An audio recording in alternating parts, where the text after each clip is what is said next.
Jangan lupa like, komen, dan subscribe channel YouTube TVRI Bengkulu, serta nyalakan lonceng notifikasinya.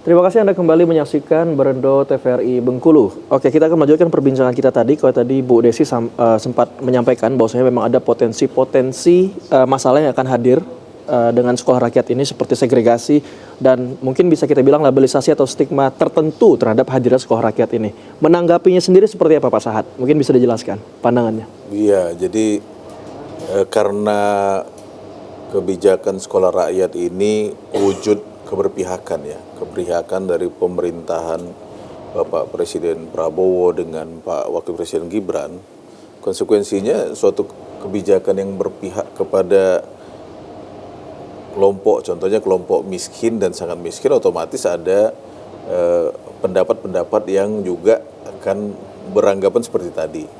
Namun harus kita jelaskan juga, yang kita rasakan di Kota Bengkulu, kebetulan sehari-hari saya hampir setiap hari, setiap saat, baik melihat langsung ataupun kiriman video dari warga minta supaya dikunjungi, kita temukan contohnya begini.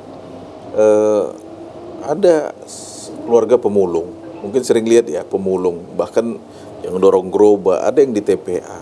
Mereka sebelum habis sholat subuh sudah berangkat, dorong gerobaknya, ada ke sana. Anaknya ditinggal nih, masak sudah siap. Kemudian baru pulang sampai ke rumah lagi, bahkan setelah maghrib, setelah isya, yang anaknya juga sudah pulang duluan. Nah, di sini kita melihat apa kebijakan sekolah rakyat ini bermanfaat, sangat bermanfaat. Karena apa? Sesungguhnya anak ini perhatiannya kurang.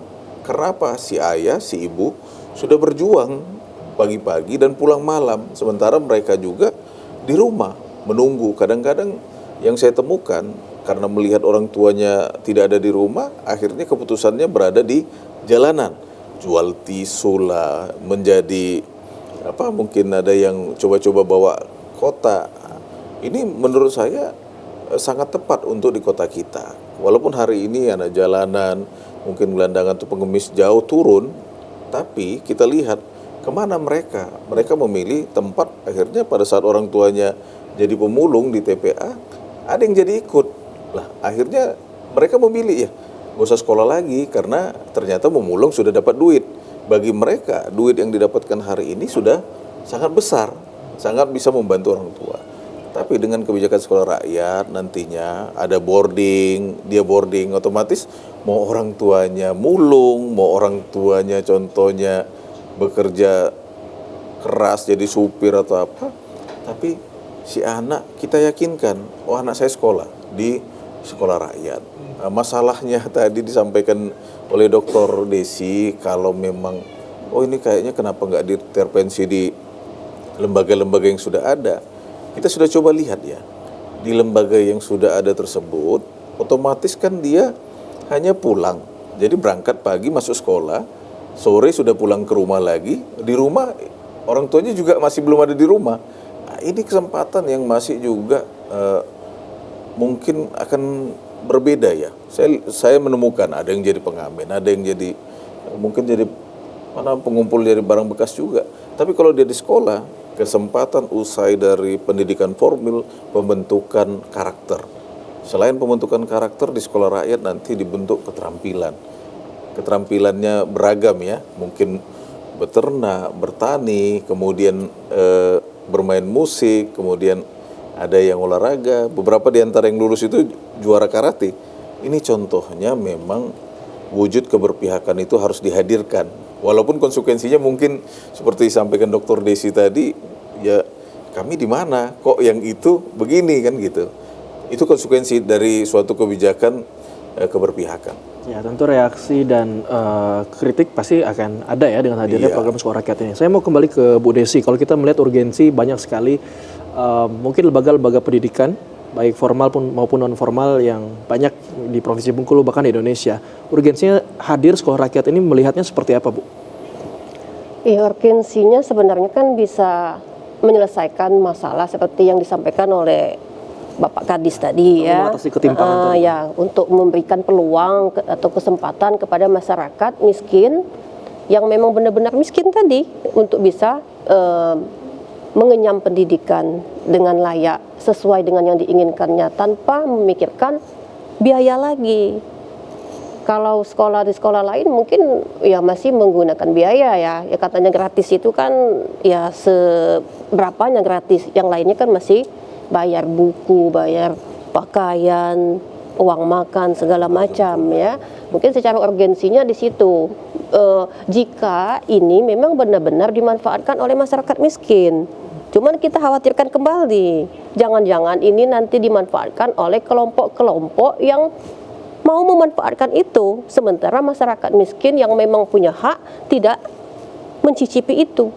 Nah, kan sering sekali kebijakan-kebijakan yang kita lihat selama ini ya, yang tidak sesuai dengan peruntukannya. Banyak sekali kalau kita lihat di RT atau di kelurahan yang masyarakat komplain, mestinya nggak dapat karena ada nepotisme dapat misalkan. Nah, ini juga saya khawatirkan nanti kalau memang dalam aspek perencanaannya tidak matang, ini dimanfaatkan oleh pihak-pihak lain yang senang dengan gratis tadi. Ya, ada juga yang masyarakat miskin yang tidak mau menerima label tadi yang dikatakan miskin kan, tidak mau dia dikatakan miskin padahal dia miskin. Nah, sehingga dimanfaatkan oleh orang lain. Oh, ini kan rezeki, kenapa tidak mau sekolah gratis?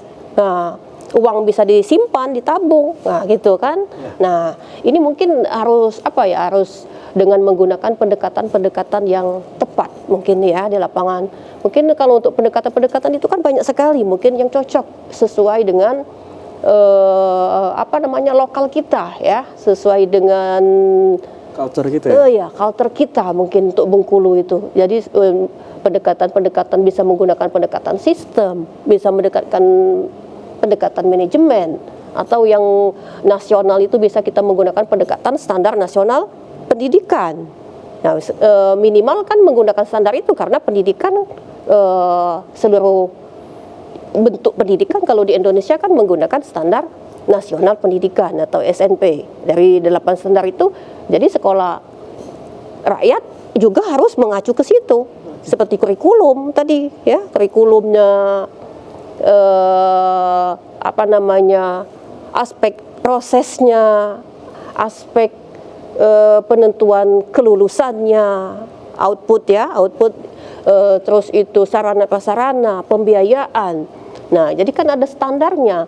Nah, mungkin kalau kita sudah banyak pendekatan, sudah banyak belajar juga mungkin ya Pak Kadis ya dengan pihak-pihak lain atau di daerah lain mungkin untuk meminimalisir terjadinya kesalahan di lapangan. Karena sayang sekali kan dananya tinggi sekali. Nah, kalau tidak tepat sasaran ini sayang sekali ya. Kalau Pak Prabowo hanya mendapatkan kebijakan populisnya saja, tidak menyentuh penyelesaian akar permasalahan dari kemiskinan. Karena tujuannya untuk mengentaskan kemiskinan supaya putus rantai kemiskinan tadi melalui pendidikan. Saya juga ingin dengar tanggapan dari Pak Sahat. Kalau tadi ada mungkin potensi masalah baru ya, kalau kita lihat ada penyelewengan ataupun tidak tepat sasaran.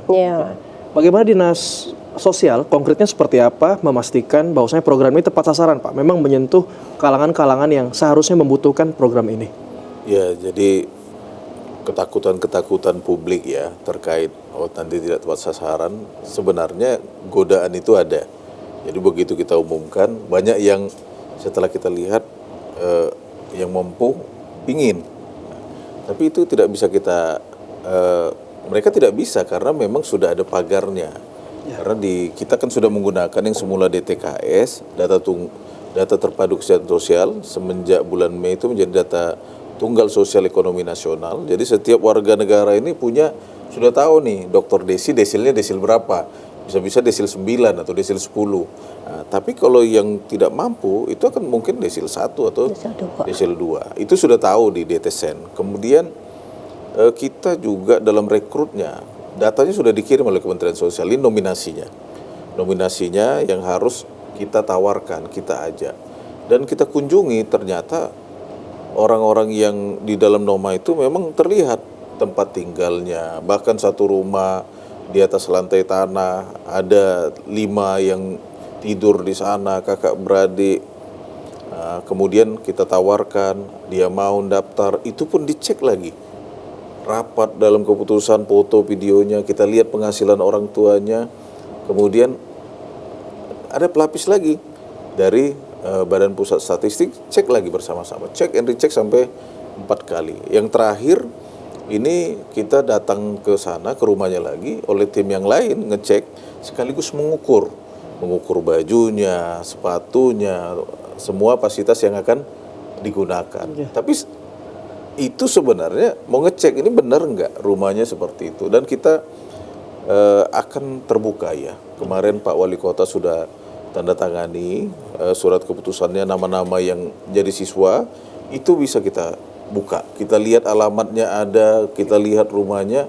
Kalaupun nanti ada yang tidak tepat, silakan disampaikan. Tapi semuanya kita yakin, kita nggak mau bermain-main dalam mengentaskan kemiskinan, karena kita tahu kesulitan yang mereka alami. Saya datang ke rumah pemulung yang dalam rumahnya itu, Dr. Desi, di mana tempat tidur, di mana barang bekas itu dekat. Itu gimana? Tapi hari ini dia akan menikmati sekolah yang tempat tidurnya beda, ruang makannya beda, gizi yang didapatkan beda, megang laboratorium, ada laptopnya, ada. Ini juga akan mereka nikmati. Oke, jadi memang sudah proses yang panjang dan juga bisa dijamin prosesnya juga transparan ya Pak? Bisa kita lihat nanti, minta alamatnya, saya kasih semua, nanti kita lihat. Oke, nanti masyarakat juga bisa mengawasi pelaksanaan program ini. Nanti kita akan kupas lebih dalam lagi, terutama terkait layanan apa sih yang mungkin dirasakan oleh calon siswa nantinya. Di segmen ketiga setelah jeda pariwara berikut ini, jangan kemana-mana, tetap bersama kami hanya di Berndo TVRI Bengkulu.